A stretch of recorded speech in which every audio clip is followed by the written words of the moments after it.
anyway, it looks like it ends because there's a big calamity, like you have pole shifts and things like that.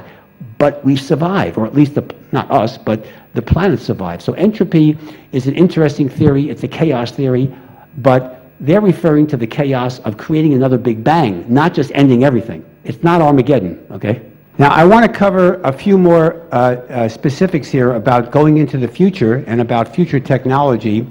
And then I want to open it up for some of the more heavy questions here before we do our lunch break. When we come back from lunch, we're going to be doing a lot of hypnosis into various exercises. So let me just complete a couple of thoughts here about the future. Now, I told you a little bit about, discussed some of the future technology of the 35th century, but let's talk a little bit about the next 20 years. You know, we've gone through a lot of, they say scientific knowledge doubles every 3 to 5 years these days, and we have unbelievable technology today, but there are far more significant things to come. All right, there's a discipline called Mechanotronics. This is what we call mechanical and electrical engineering, resulting in the ability to produce every body part electronically. In other words, you can replace lost livers, kidneys, lungs, etc. We will be able to extract the last image a person sees before they die. So let's say, for example, in the future, not too far distant future, you're not going to have a lot of people committing murder. And let me show you why. Let's say you go into a convenience store and you're going to buy something, and somebody shoots and kills you, and you look at them right in the face. So let's say the person shoots you and kills you, and you see them, you look them right in the face, and you die. In the next 20 years, they'll be able to extract that last image from your eye, so that the police, when they do their research, do their investigation, they'll have a complete picture of the person who murdered you. And with technology today, if you got a facial picture of somebody who did something, they can identify you immediately, because everybody gets their picture taken, right? Digital records, etc. So that's an interesting concept of mechanotronics here. You're also going to have 3D television with holograms, which will be used for video conferencing. You know, today you can do a video conference by computer. Like I do Skype sessions, like I do therapy sessions with people on computer with a video cam. But this is beyond that. Let's say you're in a corporate conference room and you want to contact your headquarters or people around the country, around the world. Not only will you be able to see them and hear them, you'll be able to send a hologram figure of you into the room, okay? How's that? It works great with masseuses too, you know, say so. That's real technology for the future. Computers will be so sophisticated that they'll be able to write their own software programs and design other computers. Computers will also be linked to biological sense organs. This is how we're going to solve Alzheimer problems and some of the other neurological and other mental problems that are more organically based, dementia, etc. So these computers can be that sophisticated. I was reading actually yesterday at breakfast, I was reading your local paper, and they were talking about, they're thinking of developing a computer program that predicts you. In other words, let's say that it's late in the evening, and normally you would go to a movie. The computer would know your history, so it would send you like a little email and says, I think you would like to go to see this film at the so-and-so theater. They're working on that now. That's your local paper, okay? But in the future, it's going to be far more sophisticated, far more, especially when it comes to medicine. Now, we're going to have a manned mission to Mars within 20 years.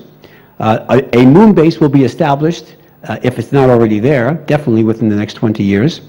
And you're going to have what we call subliminal learning. You know, they've tried over many years to have, like, you know, people would play tapes at night to try to learn a language, things like that. But the subliminal learning is going to be far more sophisticated than that. So you'll be able to, while a person is not focusing on information being given to them, they could be doing something else. We're going to use subliminal techniques, and they'll be able to learn various disciplines, etc., which will speed up our educational system. So this is all within the next 20 years. It's pretty sophisticated, and it gets better. So, like I say, the future is bright. I just want to report a couple of other cases, a couple of other things here too. This is, I mentioned this in the Friday night talk.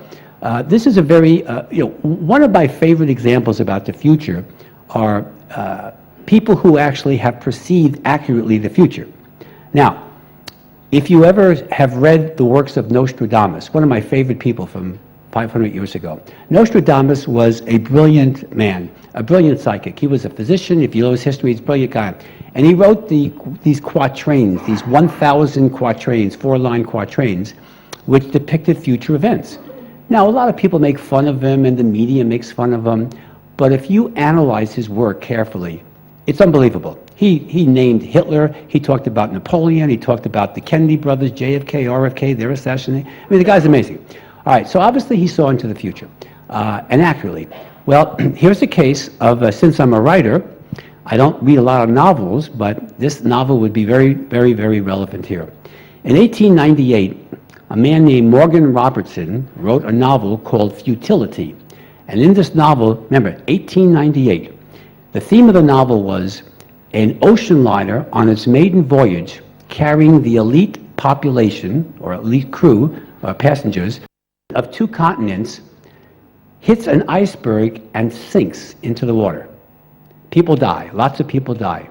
This ocean liner, according to Morgan Robertson in his 1898 novel, was 800 feet long, weighed 70,000 tons, and unfortunately had too few lifeboats. By the way, he named his boat the Titan. 14 years later, in 1912, in April, the Titanic left London to America, going to New York, and on its maiden voyage, 800 feet long, 70,000 tons with too few lifeboats, sunk, and 1,000 of the 3,000 passengers drowned. How did Morgan Robertson know that? He was intimately accurate.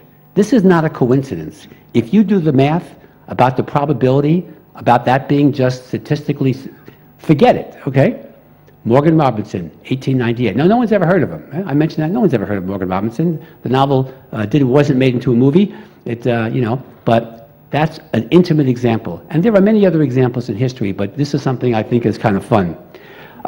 Just to review again a little bit about, I did this yesterday, but we're going to be doing the hypnosis after the lunch break. Just again, people ask me about when they see TV demonstrations like we just showed the DVD. Don't compare yourself to other people when it comes to their hypnosis. Obviously, a producer on a television show, a network show especially, wants me, or anybody like me, to bring their very best patients, very best cases of dramatic examples, true, but they also want, when you're doing a demonstration, to have people who are going to be emotional. So naturally they choose women. That's why you see all women on these shows, okay? Not because I don't have male patients, I do, but women are better television subjects because they're more emotional. And also the audience that watches the TV shows are women. Probably 75% of the people who watch a daytime talk show are women, okay? So they want to give their people the mentality. So, and again, it's not that they're better people. Anybody can do what they do, but maybe the responses are different. Your responses may not be as detailed as them, or you may not be as emotional. See, I don't care about the emotions. The emotions don't solve the problem. It's the energy that's the issue. But television doesn't understand that. All they think of, we want people to cry on television, you know? I mean, that's their mentality. So please do not compare yourself to either a television depiction, obviously I'm showing very dramatic cases to illustrate it, nor some people here. There are people here who will do very deep level hypnosis and go into, you've heard some of the examples yesterday, and there are people who will be very light and superficial. That's just who you are. There's nothing wrong with that, because you can attain the results and the therapeutic cleansings and all the good stuff in any level of trance. And why is it important? Just think of the big picture. It doesn't matter whether you're a light, medium, or deep level subject, okay? That's only 1% of therapy. Remember what I said, I'll repeat it again. 99% of your therapy occurs in your dream levels at night when you're out of the body on the upper astral plane with your higher self. When you're out of the body in the REM cycle, you are in a somnambulistic hypnotic trance. Your body is basically paralyzed. You are in a deep hypnotic trance that it would take an act of Congress to get you out of, all right? So don't worry about it. If you're light and superficial, who cares? So maybe you won't be a good television subject. Don't worry about it, okay? There are other things in the world to do. The point is you can get the benefits of the therapy, okay? Now, just again, with the hypnosis experiences, remember, what you see on television, especially in my case definitely, are the people who are what we call the audio-visual receivers. This is not a common experience. Maybe 15 to 20% of the population can do this. In other words, what I mean by audio-visual, in their mind they're seeing a scene, they're visualizing something, and they're having information come in, right? That's the best response, but that's not common. So don't expect that. The majority of people, and this includes yourselves here, will get what we call the quick cloudy impression. Maybe you'll get a little flash of something, a computer scan of your subconscious, and then you'll get some information coming in. But it won't be a continuous visual imagery at all. That's called a quick cloudy impression. That's the most common. That's probably 75% of people get that. Then you have the people who are just audio. They just get information. They don't see anything. It's black. But they get information. Oh, I'm in Kansas. It's 1821 or whatever, whatever it is. Those are the three that are the most common. That represents about 98% of responses with regression and progression. Now, the other two are very rare. The ones that they sense a whispering in their ear. Maybe it's their higher self or a spirit guide doing that. Very, very rare response, but it happens. They're not crazy. They're not psychotic. They're simply just experiencing that form of experience of information. And the last type, which is even the rarest, is they have, like, if they close their eyes, numbers will flash inside their eye, like 1850 or something, and that's how they get the information. They don't see anything other than that, and they don't get any other information funneling in. They just get little quick images. Those are the 5 ways to experience regression or progression. The majority of it will be quick cloudy impressions. And some people may just strictly get the audio, just information. Fine, it doesn't matter. Remember, the information isn't important anyway. What's important, and the only thing that's important, is the connection with the higher self. Okay. Yeah, Doctor, actually I really agree with your things, what you are telling about the future. But I have experienced this teleportation experience about 5 years back when I undergone an Australian master, Mr. Alton Camden. He has conducted a Melchizedek method a program. Actually, I have attended somewhere here in Hotel Ashoka. Tell me about your teleportation experience. Yeah, that's wonderful actually. See, he told me to go to the place where he wants to go. That is all predestined place. And he said, you please go around and come back to me and report to me what has happened. Okay. Then you see, I planned my program. I have just called my astral body. Then with that, you see, I started moving. I have visited my place. It is somewhere around 3:30 in the afternoon. I observed my son is about 12 years. That guy was watching a cartoon movie. Then my wife was sleeping. Then you see, I went to my favorite temple that is close to Bangalore. There actually some rituals was going on. That was actually temple was closed. Okay. Then I had gone around the temple and I was to enter near close to the deity. I am not able to reach. I think most probably my wavelength or my soul is not so pure to reach that area. Then I came back. Then afterwards I have verified with my family. It was a fact. Actually, you see. Okay, now I have a question now. Yes. Was it your physical body that was moving? No, my astral body. Okay, actually, now that's not teleportation, so okay. Let me explain. All right. This is called a bilocation. Okay. What this means, and I explained this in the Exploring the Fifth Dimension book in detail, and my Astral Voyages book, bilocation means that you're sending out your astral body, it's your spiritual body. That's not what I'm talking about. Okay. I'm talking about the physical body leaving this spot and going miles and miles away. Okay. That's teleportation. What you're talking about is an out-of-body experience, or remote viewing is what they would call that. That is astral travel, you mean to say? Astral travel. Right. There are many names for it, but it's not teleportation. Teleportation is the physical body. Okay. Now, for example, I was on a radio show with my famous Coast to Coast thing one night, and there's a lot of callers call in, and this woman says, "Doctor, I want to tell you my experience." Now, she lives in Las Vegas, Nevada, which is about 250 miles from Los Angeles. And she said that she had an experience one night where she was in her home in Las Vegas, and the next thing she knows, she's in the Los Angeles County Museum on Wilshire Boulevard. It's a beautiful museum. And I said, okay. And she goes, was I out of the body? What was going on? I said, tell me about your experience. And she goes, well, I found myself in the museum, and I noticed I didn't have any shoes on. My feet were bare, and I could feel the cold floor of the museum. And I said, well, guess what? You weren't out of the body. She goes, I wasn't? I said, no, you teleported. Because when you teleport, you feel the cold floor. Your astral body doesn't feel a cold floor. So that's how you can tell whether it's your spiritual body or your physical body. So she goes, oh my. And I said, yes, you teleported. And you went back. Now see, people teleport sometimes in their dream levels. When they go to sleep at night, sometimes you may wake up and your wife or husband isn't there.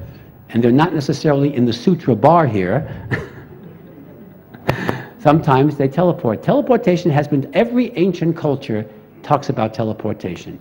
Your religion, believe me, mentions teleportation big time. But so do the Chinese, so do the Japanese, so do Europeans, so do the Russians. It's all over the world. Again, when you have when you have an experience that everybody around the world or every major country experiences, then there's something to it. For example, in the Old Testament, they talk about the flood, Noah's Ark, right? Well, I don't believe the whole world went underwater a couple of thousand years ago or 5,000 years ago, but every ancient culture, every culture in the world reports floods. In their probably local area, and they were probably severe. So we know that Noah's story, at least part of it, at least the fact that there was a flood, was true. Not to the extent that it's reported there. The whole world wasn't underwater.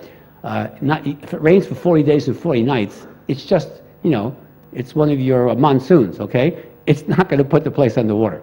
But the fact that floods are reported by every culture is significant, all right? Because that means that people observe it. And supposedly they had no communication.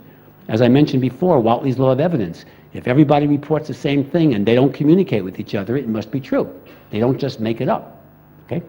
Good point, though. Yes? Yeah, through the teleportation, physically we can go anywhere as per you, right? Anywhere, not only here on the planet, but anywhere in the universe. Okay, universe. So for example, when we go through the teleportation as a physical body, okay, if something goes wrong, because we are very much visible to anybody, and because physically we will have a touch, so something goes wrong with that body, what happens? Well, it's the same body. It's not a different body. We're talking about, you have to separate bilocation from teleportation. In bilocation, it's your astral or spiritual body. If your spiritual body had a problem, it wouldn't affect you unless it was your etheric body. Your etheric body is necessary for life. See, when you go to different dimensions, we have I'll just keep it simple, like you have the astral plane, the mental plane, the causal, the etheric plane. These are different dimensions. And the Indian literature mentions those names too. Okay, so when you go to the astral plane, you travel there in your astral body. When you go to the etheric plane, you travel in your etheric body, okay? All these spiritual bodies hang around the earth body. Now, the etheric body is the only spiritual body that's identical to the physical body. So if anything happened to the etheric body, you would die. It never happens that way, but it can, theoretically. Now, the astral body, which people are most familiar with, is usually taller, thinner, and younger looking, which is why women like astral bodies. But true, the astral body is similar to what you look like, but it is different, okay? But again, don't worry about it. Now, a spiritual body is not the problem. When you teleport, your physical body is leaving that space and moving somewhere else. Nobody has ever been harmed by teleportation. You don't teleport in the middle of a rock or in the ocean and drown. That's never happened in my research or the literature that I'm aware of. When you teleport to an actual physical location and you're there. But let me give you an example how it can be a problem, but it wasn't because of teleportation. This is a documented case that occurred in New York City in 1950. A man was in Kansas, in the state of Kansas in 1879. He goes to his local restaurant to have something to eat. Now earlier that day, he went to the general store to buy some items. And in those days, they gave you like a little receipt, because he paid cash for some whatever, and he put it in his coat pocket.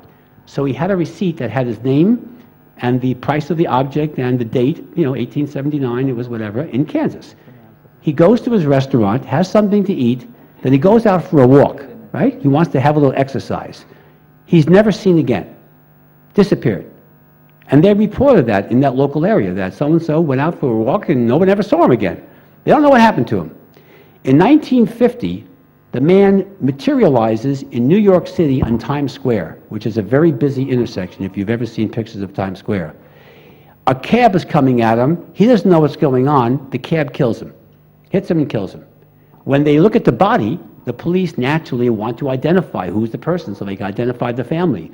They take out the receipt, and it's like so-and-so from 1879. They researched it, and they found out that that person in fact disappeared in 1879. So what killed him? Was it teleportation? No, it was a New York cab driver. A lot of people are killed by New York cab drivers.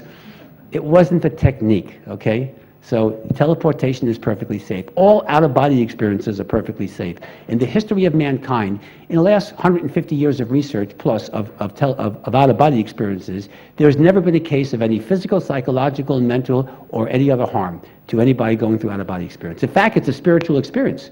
If more people did it, we wouldn't have as many crazies in the world. You know, it's a beautiful experience to have. Yes? Sir, what is levitation? Levitation is actually the beginning phase of teleportation. Think of it. A person is levitating up in your literature, your religious literature of this country, levitation is a biggie, isn't it? You're levitating, you're raising up off the earth. If you take it much farther, you now teleport. So levitation is the beginning phase of teleportation. Okay? Yes? During astral travel, are the astral travelers subject to attack by astral beings, entities? Very and so good on? question. The answer is yes, if you go to the lower astral plane. But every other dimension is fine. See, all these dimensions we talk about, they're all positive. There's only 2 dimensions in the universe that are negative. The lower astral plane is where these psychic attackers live, right? These demons, whatever you want to call them, gargoyles or whatever. And the only other dimension that's negative is the earth plane. Think about it. You know, I'm being serious. Do you not see negativity on this planet? Okay? There's a lot of negativity. But all the other dimensions, if you don't go to the lower astral, when you go out of the body, you are going to have a fun trip. I've been to all the dimensions. In fact, in my Exploring the Fifth Dimension book, as well as my Astral Voyages, I detail all the characteristics of the various dimensions, so you know where you are. Like, here's an example, just one little snippet. You're driving in a car in the mental plane. Now, the mental plane is where the masters go. You know, the Krishnas, the Moses, the Jesus, the Buddhas, they all hang out there. And you look down at the road, and you see iridescent blue highways. Okay? Where are you? There's only one dimension that has iridescent blue highways. That's the mental plane. Because their dirt is blue, an iridescent blue color, and they make their roads from the dirt as we do, so it's iridescent blue. See? So there are certain characteristics. Every dimension has sounds to it that you can deal with. Like when you hear the roar of the sea, like a seashell to your ear, you're on the astral plane. The upper astral plane has the Astral Museum, which has all the technology of the future. That's where people like Bill Gates or a Da Vinci or an Edison or an Einstein go to. And I've been there too. That's where I developed the superconscious mind tap and progression therapy. I went to the museum on the upper astral plane. It's a humongous building. It's beautiful. And there's tons of things there to help you learn about what's going to happen in the future. You can take that information and use it in the current situation. And people have done that. It's been reported actually throughout literature. So the upper astral plane, every dimension has learning temples. This is very interesting. You go to a learning temple and you can access your Akashic records or the Akashic records of the universe. You can perceive the Big Bang Theory and all the other stuff going on. So all these dimensions do have learning temples, and they're all spiritually based, except for the lower astral plane. And you know you're on the lower astral plane because it's very noisy, it's filled with weird, ugly-looking entities. Okay, it's the only dimension that has that, and there are people picking on each other, and you know, it's not fun. All these dimensions, when you're out of the body, as I illustrated on the videotape yesterday, you communicate by telepathy. That's how you communicate. So when you hear that, when I asked Gina from the Blue Eagle Life, I said, how do you communicate? And she said, telepathy. That's an out-of-body experience. Today, on the earth plane, there are very few people that can communicate telepathically, right? But on the fifth dimension, everybody can. That's how you communicate. Yes? These different planes, what you explained, physically, how they are located with respect to the earth plane? Well, the astral plane, think of it this way. There's an old expression, it's called a Hermetic expression, that comes from ancient Egypt, that says, as above, so below. Right? Now, what that means is that if you were to go to the astral plane now, let's say you went to the upper astral plane, you would create the environment of the earth on the astral plane, because that's what's familiar to you. When people, for example, do out-of-body experiences, they practice in their bedroom, they're playing a tape or they're doing meditation, and their bedroom is now going to be recreated on the astral plane. It's going to look just like their bedroom, except there are going to be some differences. Sir, I could see all the frequencies and I changed from 1 to 5. The fifth frequency was the best one for me, Okay. so I changed to 5. So You I- concentrate on number 5. That has been given to your higher self through your subconscious, and during the dream levels at night, that's when the switching will occur. Okay. Now, the various differences from that frequency to the others will be the way you tell when you make your switch. It won't happen immediately. It may take several months for this, but there are certain events from frequency 5 which were very different than the others, right? When you start to see those manifest, then you know you're on the right frequency. So let me explain what happens to the others. You might say, what happens to the other frequencies? You see, your frequency 5 may be your best, but frequency 1 may be somebody else's best. So you're still going to be on frequency 1, 2, 3, and 4, except you're not going to be aware of it. You're only going to be aware of frequency 5. If you were aware of all these frequencies at one time, you know what we'd call you? Schizophrenic. I'm serious. Actually, that's a cute joke, but psychiatry today, what they label as schizophrenia, I am not the only one who feels this way. Fred Alan Wolf, the quantum physicist, and many of my other colleagues agree that when people have audible hallucinations, they hear voices in their head, what they're really getting is information from parallel universes.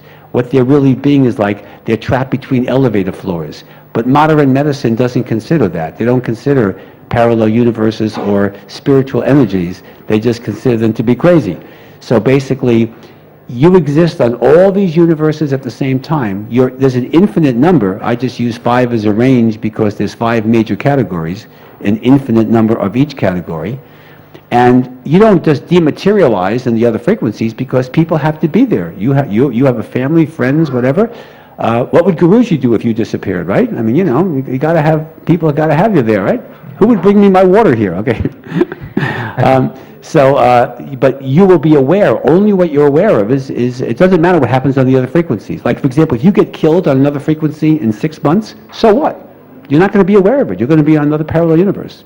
So, Okay, and once I've done the switch in frequency, which I've done now, and that's all I need to do, right? that's all you need to do. Right. The rest of it will happen by itself.